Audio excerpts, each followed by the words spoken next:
y el sistema internacional. Originalmente había mucha dificultad cuando se corría el modelo en el sistema inglés y luego por alguna razón quería, o evidentemente necesitaba los datos del sistema internacional y luego de corrido hacía el cambio, a veces había problemas. De igual manera hay problemas con el cambio de sistema de unidades cuando trabajamos con sedimentos, por ejemplo. Es decir, el agua ya con contenido de sedimentos, ver cómo se va moviendo en el agua, eso también hay líos. En todo caso, ponemos el sistema internacional y de una vez le damos en la casilla check para que se me mantenga esa configuración y todos los proyectos que habrá a posterior. Le pongo OK.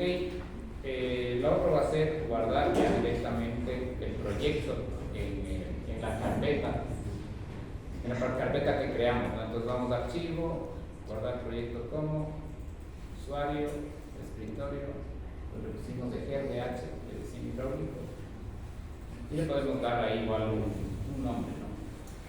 Ejercicio, dejémosle como A.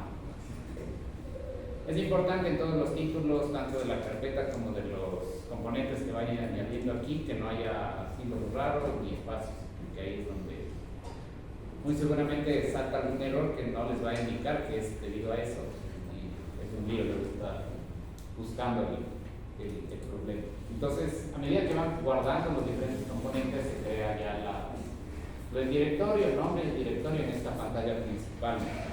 Entonces, tenemos nombre del proyecto, el 1. Necesitamos ingresar un plan de simulación, la geometría, y si vamos a considerar lo que habíamos dicho allá, ¿no? El flujo, el steady flow, que es el flujo permanente, o el steady flow, que es el no permanente. Permanente, si se trabajamos con un solo caudal, en este caso el 5.3 metros cúbicos por segundo. Si tenemos un hidrograma, entonces tendremos que llenar lo concerniente al flujo no permanente. Nos vamos a la geometría, que va a ser uno de los primeros inputs que debemos darle al programa, y es este tercer icono que dice datos geométricos, edición de datos geométricos. Entonces le damos clic ahí y lo primero que vamos a tener que hacer es ingresar la alineación, esta alineación recta que habíamos dibujado en la parte izquierda. Entonces, con esta opción que es, por eso les decía que está el programa creado para el flujo en ríos, me dice ramo del río. ¿Sí? Entonces le doy clic y como el AutoCAD dibujo simplemente una alineación y finalizo con doble clic. Le doy clic a la izquierda y hacia la derecha le doy doble clic izquierdo, y en el momento de que le dé doble clic me va a pedir los nombres. En este caso dice el nombre del río y a qué ramo o qué ramo de ese río voy a modelar. Entonces ahora puedo dejarle ahí como canal. Dejémosle solo así, ¿no? Como canal, igual sí, mucha canal, y solo puedo dejar ramo 1, ¿no? Por ponerle ahí algún nombre nada más. Le dejo como OK y ya me va a indicar la dirección del flujo como yo lo haya, la alineación que yo la haya hecho, desde aguas de arriba hacia aguas de abajo, para este caso. Y me pone el nombre igual de tramo 1, es decir, el nombre del río y el nombre del tramo. Lo siguiente va a ser ingresar la geometría precisamente que habíamos definido sus coordenadas. Entonces, del lado izquierdo, en la segunda opción me dice cross section, ¿sí? Son secciones transversales. Ingreso, le doy clic ahí y se me despliega otra pantalla más, donde yo puedo ingresar ya las secciones transversales. En principio, en esta pestaña de aquí, que dice River Station, se deben ir ingresando cada una de las secciones transversales con la nomenclatura que puse, ¿no? 1, 2, 3 y 4, o la nomenclatura que puse. Ahorita no me permite ingresar, entonces tengo que darle opciones, poner, añadir, add new cross section, añadir una nueva sección transversal. Le doy clic ahí y voy a ingresarlas desde aguas de abajo hacia aguas de arriba, es decir, desde la 1, luego la 2, la 3, hasta terminar en la 4. Le pongo solo el nombre nada más, voy a decir que esta va a ser mi sección 1 y le doy OK. Entonces ahora sí puedo ingresar, primero que ya la tengo aquí en esta pestaña de aquí. Ya aparece el nombre con que ingresé, la sección 1, y del lado izquierdo ingreso, voy a ingresar todas las coordenadas que definí ahí, de esos 4 puntos de la sección transversal. ¿Qué más tengo? Del lado derecho, en esta zona de aquí, yo les había dicho que precisamente yo puedo ingresar por tres campos, el cauce central y de las márgenes de lado y lado. Entonces es precisamente lo que ocurre acá. Aquí me pide, o tengo tres casilleros del medio, que es canal, se refiere al cauce central, si fuera el caso, y del lado izquierdo tengo otra casilla, que es para la margen izquierda, y del lado derecho otra, que es para la margen derecha. Al momento esto no me va a interesar mucho, lo puedo llenar con mis mismos datos del cauce central y ya está. Pero bueno, la primera casilla que me indica acá, o esta primera fila de casillas, es respecto a la distancia. Esa distancia que habíamos dicho, por ejemplo, entre la sección 1 y 2, que es 430, 50 metros más o menos, esa distancia que tengo que ingresar acá. ¿Por qué me piden tres? ¿O por qué podría ingresar tres distancias? Porque a través de esta casilla yo puedo indicarle al programa que hay una curvatura, por ejemplo. Entonces, acá yo voy a llenarle con el mismo valor, es decir, estos 430 metros. Pero si es que el canal hiciera esto, por ejemplo, y yo le ingreso a la sección 1 y la sección 2 acá, al momento de ingresar estas distancias, ingreso la distancia en el eje central, es decir, que aquí yo tendría una distancia 1, y tendría que ingresar las distancias de las otras márgenes, ¿no? Acá una distancia 2 y acá una distancia 3.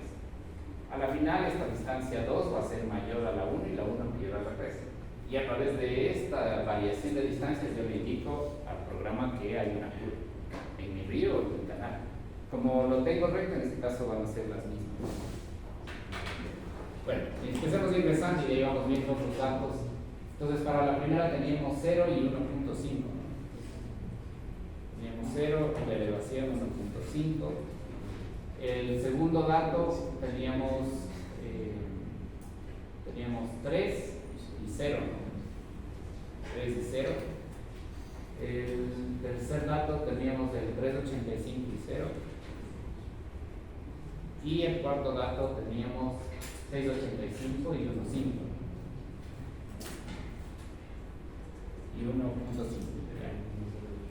Entonces con eso, al momento que yo aplico los datos, ya se me crea mi sección transversal. Entonces, ¿cómo estaría ingresada? Con esa profundidad, con ese calado de 1.5 y con las geometrías que he ingresado, con el 0.85 acá en el centro. Ingreso los datos de la distancia hacia abajo. ¿Qué va a pasar acá? Como yo estoy ingresando mi sección 1, es decir, esta sección que tengo acá, ¿cuál es la distancia hacia la sección de abajo? Ninguna, debe ser 0. ¿Sí? A partir de la segunda sección, sí puedo ingresar esta distancia, porque es la distancia hacia abajo, que es lo que dice aquí, downstream reach length. Entonces, aguas abajo de esta sección 1 no tengo secciones, ninguna otra sección, entonces le voy a ingresar como distancia 0. Eso solo ocurre para esa primera sección. Acá pongo en cambio los n de Manning. Habíamos dicho que tengo el mismo n de Manning para todo, 0.016, 1.016, y debería tener acá 0.016. Ya, y luego tengo dos casillas. Me pide la abscisa donde va a ubicarse el banco izquierdo y el banco derecho. El banco izquierdo y derecho es lo que habíamos dicho aquí. Es decir, la abscisa donde se va a ubicar, desde donde se ubica mi banco izquierdo, y mi abscisa desde donde va a originarse mi banco derecho. Pero en nuestro caso, yo les había dicho, podemos dejarle los extremos porque no tengo bancos. ¿Sí? Si tuviera bancos, tuviera que verificar estas abscisas, ¿no? Pero eso solo ocurre para una sección ya de un río o de un doble canal trapezoidal. Entonces aquí tengo que ingresar la abscisa del banco izquierdo, lo puedo dejar 0, y la abscisa del banco derecho, como en este caso sería 6.85. Y pongo a aplicar datos. En el momento que pongo a aplicar datos, aquí debería apuntarse los bancos, es decir, encerrarse ahí, resaltarme dónde van a estar ubicados los bancos. con color rojo. Entonces se resalta ahí el color rojo, es decir, los bancos están a los extremos. Los otros dos casilleros que están acá abajo es el coeficiente de contracción y el coeficiente de expansión. Estos coeficientes de contracción y expansión ya están por defecto y no tienen mucha variación dependiendo del caso. ¿Para qué sirve eso? Para evaluar la pérdida de energía a lo largo de una conducción que va variando la geometría. Entonces puede ser que esta misma geometría vista en planta, más acá, tengo un estrechamiento, por ejemplo, y acá tengo en cambio un ensanchamiento. Entonces esta contracción o esta pérdida de energía en esta zona debido a la contracción se va a evaluar como un coeficiente de contracción de pérdida local de 0.1, y lo mismo cuando salga de acá. Cambio acá, va a utilizar un coeficiente de pérdida de carga local de 0.3. Eso no es muy necesario cambiarle para flujo permanente. Entonces, no me hago mucho lío, los dejo los que están por defecto. Ya, aplicados los datos, entonces ya tengo, voy a salir de acá, y ya tengo una sección 1 aquí, pintada, pero está en la parte superior. A medida que vaya ingresando la geometría, esta se va a ir recorriendo para acá y va a terminar al final. Entonces voy de nuevo a sección transversal para ingresar la segunda sección, para no estar ingresando todos los datos, sino ir solo modificando. Me va a convenir sobre esta sección 1 que he ingresado hacerle una copia, ¿no? Entonces pongo la segunda opción, que es copiar la sección transversal actual. Y inmediatamente me va a pedir cuál es la nomenclatura de esa sección. En este caso voy a ingresar la 2. Entonces tendría sección 2. Entonces verifico, ¿no? Tengo sección 1 y tengo sección 2. Estos valores no se actualizan, o sea, son los mismos porque se sacaron una copia. Pero teniendo cuidado de hacerlo sobre la sección 2, voy a modificar las coordenadas que voy a modificar. La abscisa no, sino la elevación. Entonces, para la abscisa 0, ahora tengo una elevación de 2.86, ¿no? Sí. Para la 2 tengo el 1.36. Acá igual 1.36 para mi coordenada 3. Y la última de nuevo 2.86, ¿cierto? Y le pongo aplicar datos. Entonces inmediatamente esto se me va para arriba, ¿no? La cota se me eleva con respecto al 0, es decir, ya la estoy subiendo en cota, ¿no? Para poner la sección 2. Que hay que tener cuidado ahí, que en cambio si se fijan acá ya tiene una elevación el fondo. Que hay que tener cuidado que ahora la distancia ya no es 0, porque la distancia que tengo desde la sección 2 hacia la sección de abajo, desde la sección 1 es 430 metros.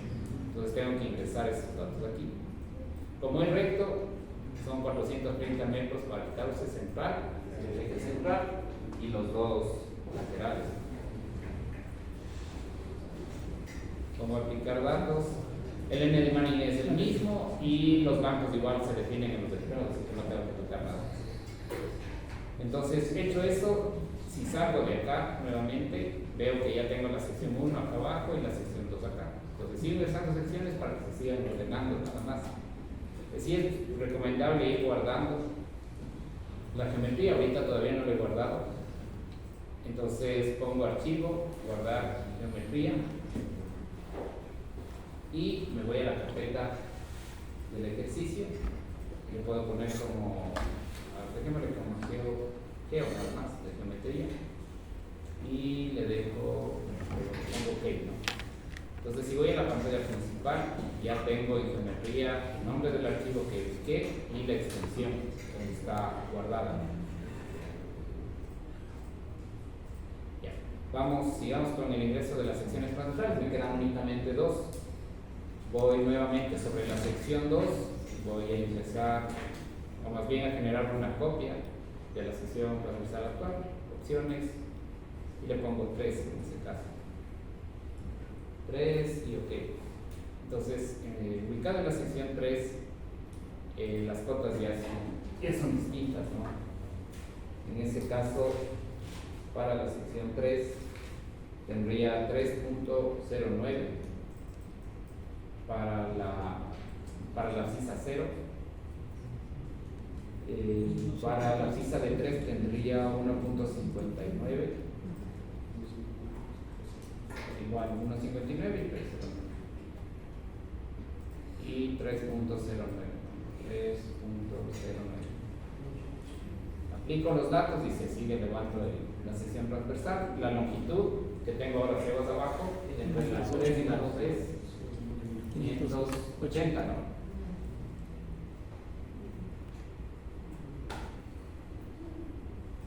Sí, 580.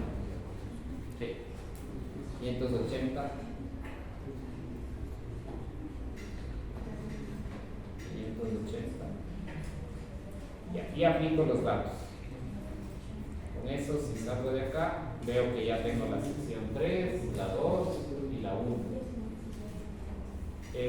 Y finalmente ingreso la sección, bueno, guardo con todo. Y bueno, voy a ingresar la sección final, que sería nuevamente tener una copia de la sección transversal actual. Le voy a ingresar la última sección, la cuarta.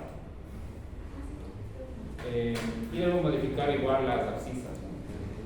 En este caso es 469 para la abscisa, las elevaciones en las abscisas.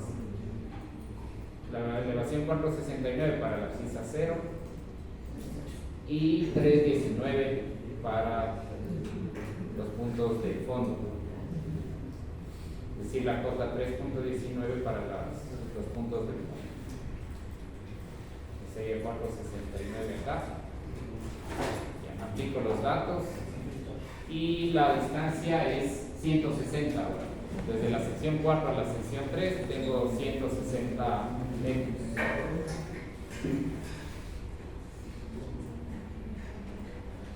Ya. Pongo a aplicar datos, no tengo que modificar nada más acá.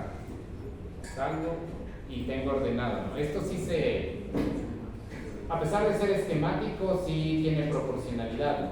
Prefiero la distancia más pequeña, me dejo los puntos más cercanos. Y de la 3 a la 2 es la distancia más larga y un poco menos de 2 a 1. Entonces estaría ingresado ahí ya mis secciones transversales. Si le doy zoom, está ingresada la alineación. Y es proporcional igual a la distancia que estoy modelando, ¿no? Longitudinal. Entonces, una vez que tengo eso, guardo los datos, salgo, voy a esta opción de perfil que tengo acá, a la lista de perfiles, y veo, bueno, aquí está al revés, ¿no? De derecha a izquierda, pero tengo ya los 3 tramos ingresados, ¿no? Con la lista de perfil. ¿Qué me está faltando? Necesito crear un archivo de flujo permanente, en este caso, es decir, indicarle al programa que voy a ingresar esos 5.3 metros cúbicos por segundo. Entonces, para ingresar esos 5.3 metros cúbicos por segundo, tengo la cuarta, quinta y sexta opción o icono. Me permite ingresar el tipo de flujo, ¿no? Con su caudal. El primero precisamente corresponde al flujo permanente, donde está el nivel del agua horizontal. El flujo no permanente, para irnos al extremo, que sería el sexto icono, tiene o simula lo que es un hidrograma. Entonces ingreso en el permanente, es decir, que tiene el nivel constante, y ahí me va a pedir, bueno, en esta opción yo puedo ingresar las condiciones del borde y el caudal. Entonces mi condición, bueno, aquí voy a ingresar, primero voy a reach boundary conditions, es decir, mis condiciones de borde, y lo que me va a pedir es que defina lo que es aguas arriba y aguas abajo. En nuestro caso, aguas arriba es la zona de la compuerta y aguas abajo la zona del ladrado. Entonces, definamos primero aguas abajo, tengo aquí varias opciones. Puedo ingresar una cota conocida del nivel de la superficie libre del agua, puedo ingresar que se ve el calado crítico, que voy a tener un calado normal o ingresar una curva de descarga incluso. Tener una curva de descarga es medio difícil, a menos que esté simulando un canal que ya lo haya medido previamente para relacionar lo que es caudal y calado.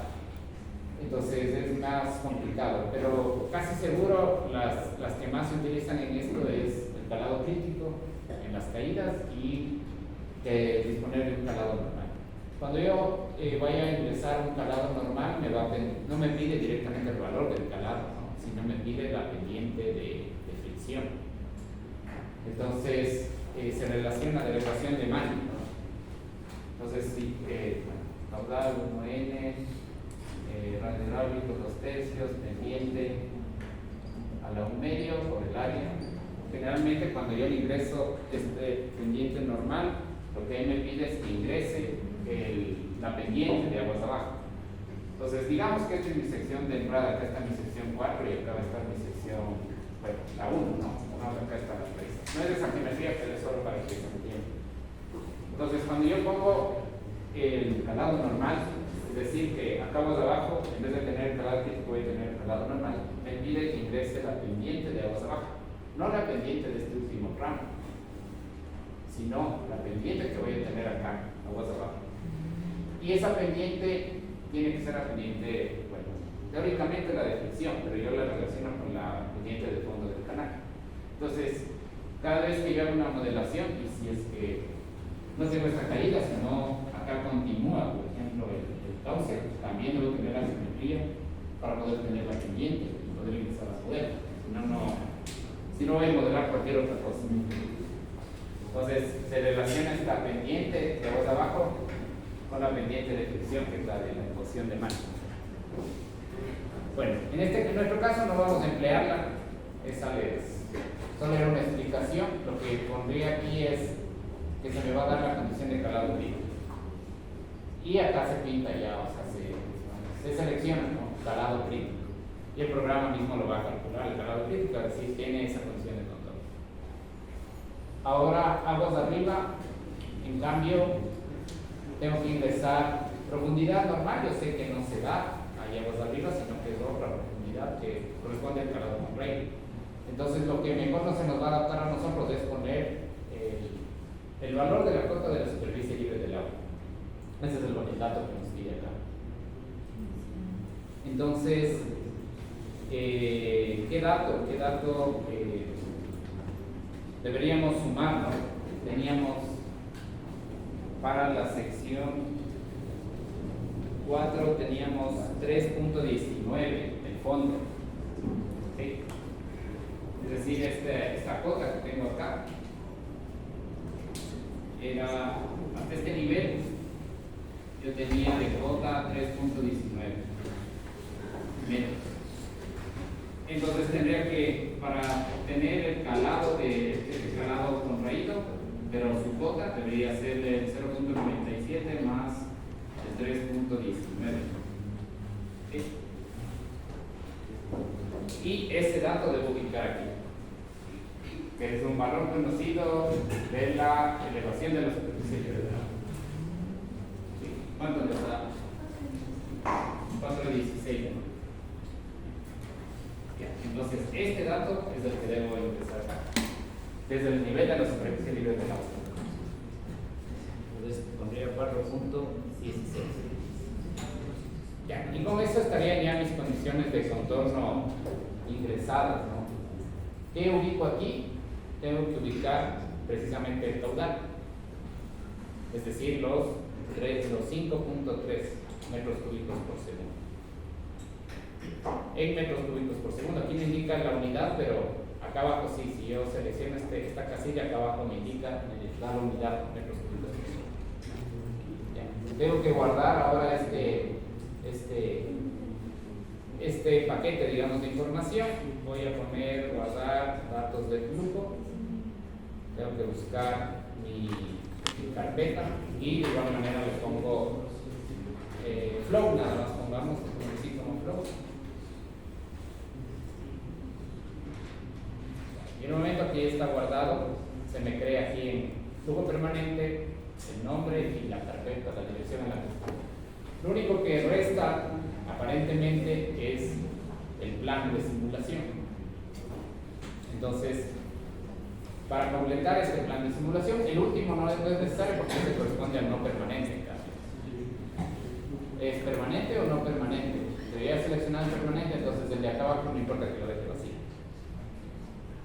Entonces, para el plan de simulación, de igual manera va a depender del tipo de flujo que he utilizado. Si utilicé el flujo permanente, entonces corresponde igual, hay ahí como una persona, ¿no?, caminando sobre un fondo plano. Entonces ese es el que debo seleccionar. Si fuera no permanente, en cambio sería esta persona subiendo esta elevación que simula el hidrograma prácticamente, o quiere representar el hidrograma. Entonces utilizo el del permanente y en el del permanente se me va a desplegar una pantalla donde yo puedo elegir el régimen del flujo. Ahí yo tengo las tres opciones posibles, que sería el flujo subcrítico, que es la forma seleccionada por defecto, el flujo supercrítico y el flujo mixto. Como en principio yo no voy a conocer qué tipo de flujo es, a menos que haga el análisis teórico, ubico flujo mixto y me evito cualquier dificultad. Entonces el flujo mixto es precisamente indicarle al programa de que me vaya seleccionando según las condiciones hidráulicas que se vayan obteniendo qué tipo de flujo voy a tener. Entonces le dejo con flujo de tipo mixto, ¿no? Ya. Y lo otro sería guardar. Simplemente voy a File y le busco la carpeta y le pongo plan de simulación. Solo plan puedo dejar. Y le dejo OK. Siempre cuando ya le pongo el identificativo, como a veces esos nombres del plan son muy grandes, me pide que genere una abreviatura de ese plan. Entonces le voy a dejar como solo un P1, ¿no? Plan 1. Y una vez que está hecho eso, ya puedo correr en teoría el programa. Entonces le pongo que me calcule, cuando es 1D, es prismático, no se demora prácticamente nada. A diferencia de un río que si es del orden de kilómetros y tenga diferentes velocidades, secciones, etc., ahí sí se me puede demorar un poco más. De todas maneras, el 1D casi siempre, hablemos de un modelo muy complejo del orden de minutos, hasta una hora no va a pasar. Pero ya uno bien completo. Si hablamos de los modelos, el mismo GEPRAS en 2 dimensiones, ya se me va a demorar horas tranquilamente. Si hablamos de uno 3D, días. Un modelo que ya no modela un cauce de un río, modela una estructura hidráulica, pero con el ser tridimensional y tener muchas otras variables, se hace muy pesada. La demanda computacional es bastante grande. Entonces aquí, en principio, si se me pinta de azul estas 3 barras, indica que la geometría ha sido gestionada de forma correcta. El tema de las secciones transversales, etcétera, no hay discontinuidades y que se ha corrido prácticamente todo el modelo. Generalmente aquí es donde en esa pantalla de ejecución ya del programa es donde se me pinta si es que ha habido algún error geométrico, o sea, ahí salta todos los errores. En teoría no ha saltado ninguno. En principio yo podría decirles que ya está corrido, que está bien. Entonces si me voy a la vista de perfiles transversales, más bien longitudinal, perdón, y le doy clic, tengo un perfil de la superficie libre del agua más o menos como lo que está pintado ahí. Es decir,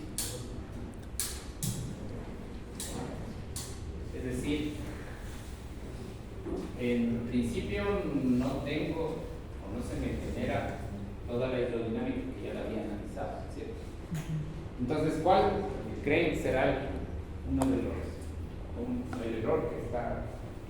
Porque el programa al final me sale que ha corrido y que no se ha generado problemas. Entonces, ¿cuál creen que sea el problema? Que no hay errores, está pintado el calado crítico igual. La verde es la línea de energía, es decir, de la superficie libre del agua, esta línea es la carga de velocidad, el V cuadrado sobre G. colín recortada en rojo está en cambio el calado crítico. Pero aparentemente yo podría decir que lo que me indica es que todo es subcrítico, ¿no? Porque el calado crítico está por debajo del nivel de la superficie libre del agua. Pero no representa, digamos, lo que en principio habíamos analizado. Entonces, ¿cuál creen? ¿Dónde estará la falla? ¿O qué me falta hacer? Porque ingresé el 5.3, ingresé las condiciones de contorno, las gotas, de lo que vemos aparentemente está bien el perfil del terreno, o sea, del canal. Pero ya el nivel de la superficie libre del agua no me representa. ¿Cuál será el?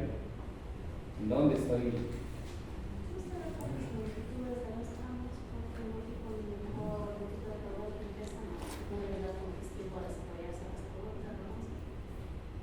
Ya. La longitud de desarrollo de las curvas que habíamos visto podría ser un buen análisis, digamos. Podría pensar eso sí. Pero hay algo más visual ahí que hay que darse cuenta.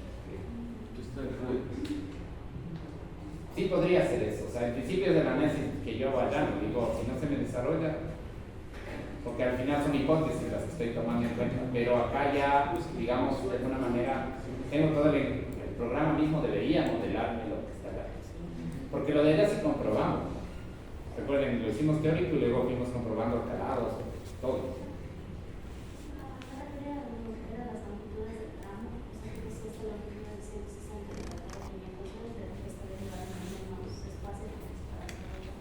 Ya.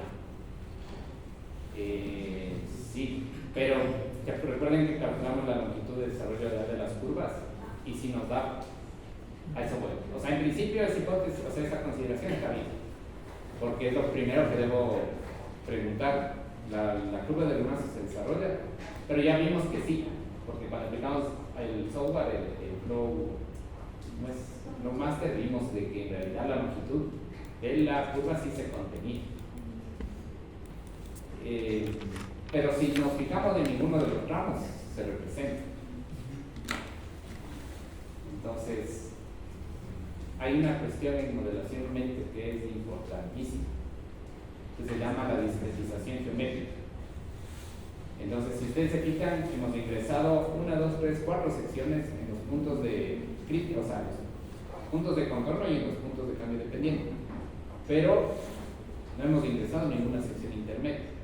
Entonces, lo que el software hace es, me calcula en la sección 1, en la 2, 3 y en la 4, y obtenido el dato en esas secciones, lo único que me va a hacer es unirme con una línea recta la superficie libre del agua. Y ese es el error que ocurre.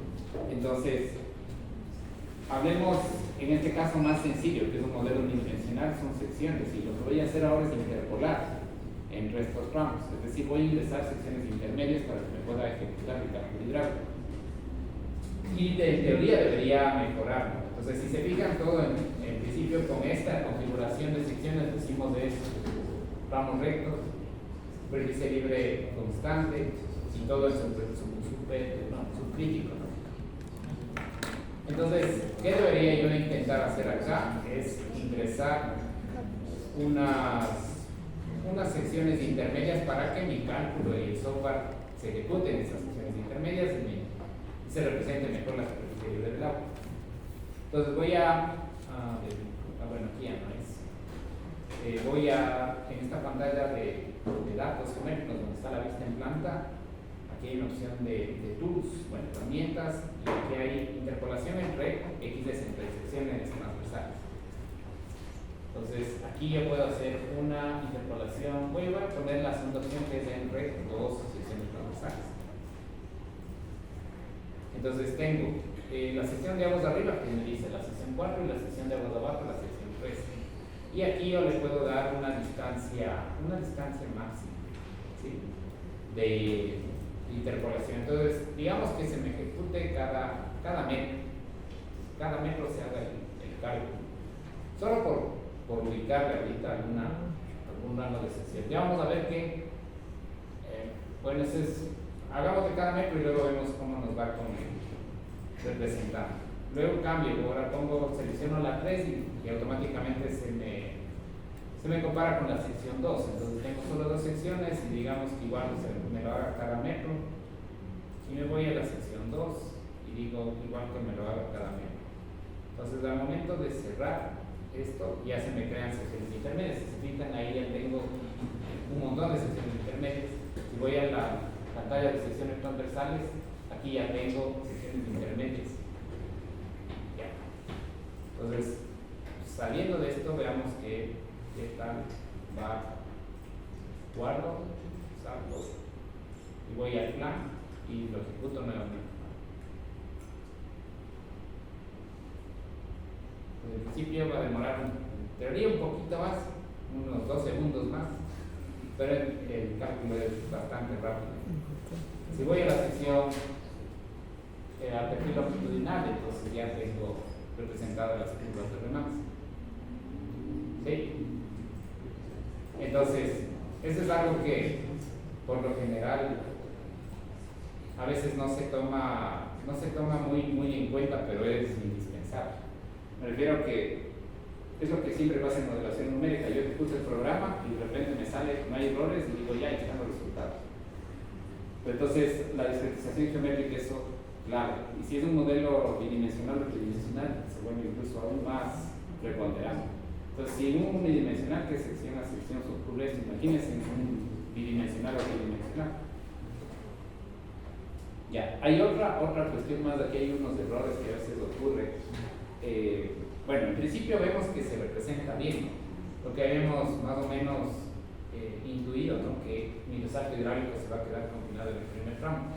Tengo flujo supercrítico en este de acá y se me genera esta curva M2 y acá es cercano al calado crítico, pero sigue siendo subcrítico y acá abajo finalmente llega a mi calado crítico, ¿no? Y imagínense en un tramo relativamente pequeño. Ya cuando tengo muchos tramos y si no hago, pues me refiero que en muchos tramos va a ser difícil que haga todo el análisis de acá. Entonces tengo que tener en cuenta ese componente geométrico para al menos asegurar que no va a haber errores por ahí. Ya, bueno, aquí no se me pinta esta liñita de aquí. Eso ya es temas de. A ver si le puedo. Aquí hay una opción, veamos.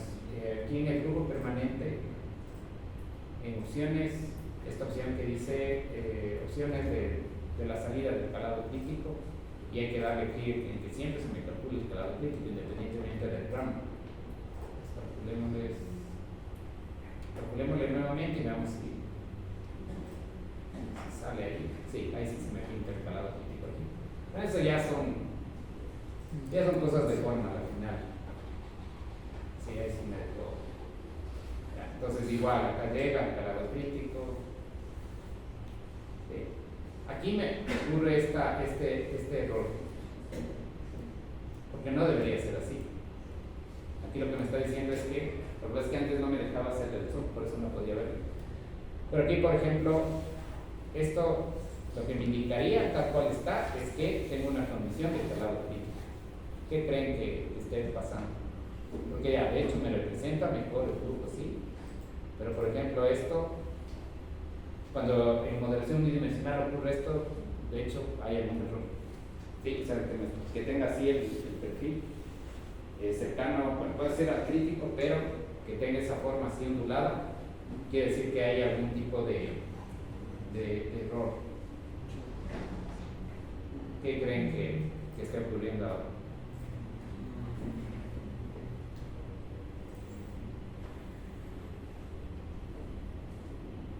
¿Qué será?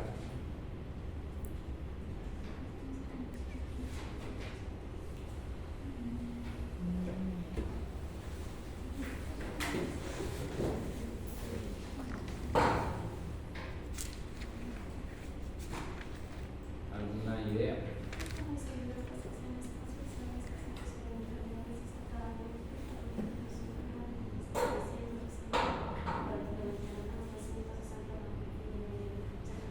secciones, ¿cierto?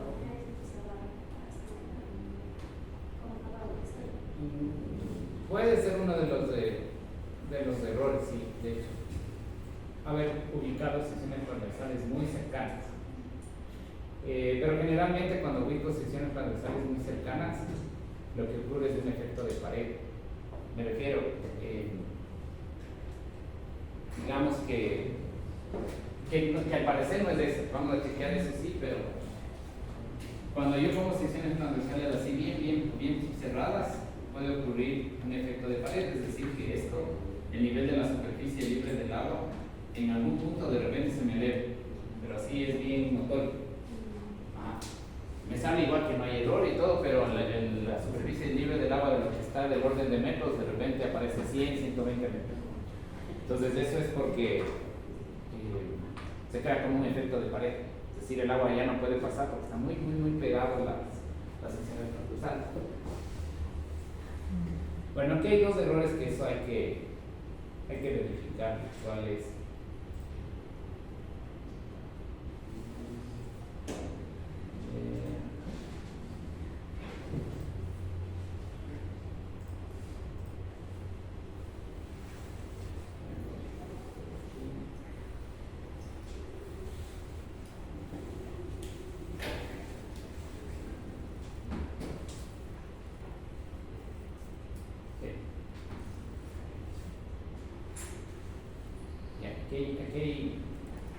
Aquí hay dos errores. Pues generalmente cuando trabajo, el problema es que cuando trabajo con decimales, aquí hay una pantalla, ¿no? De una tablita, digamos, de parámetros hidráulicos, donde se me resume el canal, la estación, la elevación mínima del canal. De igual manera, yo puedo aquí discretizar, es decir, cómo voy a ir calculando, representando mi calado, pero ya por rebanadas en cada sección transversal. Y entonces es lo que está aquí, ¿no? Tiene ese starting elevation, el incremento, los puntos, etc. Entonces, ¿qué ocurre? Que este channel, bueno, en la cota mínima del canal debe ser igual a este starting elevation, porque si no ocurren los errores que están viendo ahí. Entonces, solo para hacer la prueba con la primera sugerencia de la compañera, que de hecho ocurren problemas por eso, eliminemos primero las interpolaciones. Entonces, voy a eliminar todas las interpolaciones y voy a volver a interpolar con un valor un poco más grande, pongamos unos 10 metros, por ejemplo. Entonces voy a poner, elimino de todas las secciones transversales, ¿sí? Ahí está nuevamente tal cual lo teníamos en un inicio. Y voy a interpolar ahora, podríamos ponerle cada 10 metros ya, que ya es mucho más grueso. Entonces cada 10 metros voy a hacer mi interpolación. Entonces ya tengo ahí interpoladas mis secciones transversales. Voy a guardar la geometría, voy a correr nuevamente el programa. Y en principio de igual manera no va a haber errores. Y si le represento, efectivamente ya tengo más. Bien. ¿Por qué sucede eso? Porque si me voy a esta tablita de acá, ¿sí? Y si veo del lado derecho, se fijan que ahora ya se pintan las discretizaciones, digamos, de cálculo de sección transversal. Entonces, efectivamente, se estaba creando sí un efecto de pared, como les había comentado, porque las secciones transversales están muy pequeñas, pero no era tan notorio como para que se me eleve como el primer caso. O sea, puede ser las dos cosas. Entonces, si verificamos el perfil ahora, ya, miren. Entonces ahí sí ya está la curva S2, ¿no?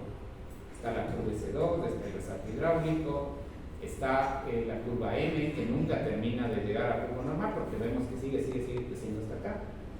Y luego tengo igual el perfil, el flujo subcrítico del tercer ramo y la caída con una curva M2 de longitud muy corta hacia el calado crítico. ¿Sí?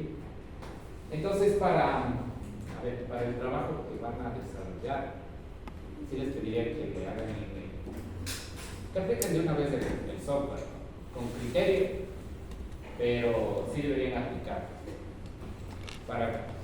Si se fijan acá, ya no tengo el problema de las ondulaciones, ¿no? De esas inestabilidades. Si nos fijamos en aquí hay dos cosas, ¿no? que sí se pueden ver. Si se fijan acá, por más de que le acerque, esto sigue siendo recto. Pero si me voy a de acá, que está un poco más pegado al calado crítico, empiezan a ver ciertas ondulaciones, pero no como estos triángulos de zigzag que había en el caso de arriba.